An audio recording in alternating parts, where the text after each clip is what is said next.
Hey guys, somebody had asked me how does it stack.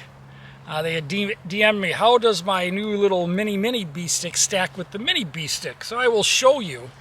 The length of this thing is perfect because it sits right between. Normally they sit in this thing right here, they nestle in there on the bee sticks. But of course this is not the same size, but it is just below it. So I'm going to show you here. So I've got cabelators on here.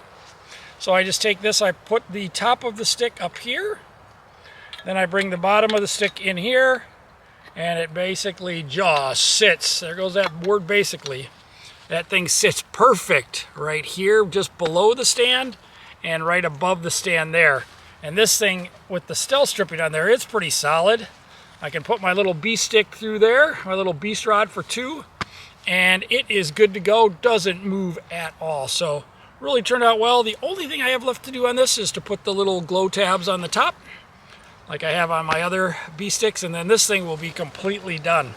All right guys, thanks for tuning in, and we're gonna keep these videos coming. See you guys later. We are scouting for the next, 7 months, 6 months, and then we'll be back out in the woods hunting. All right guys, see you later, bye-bye.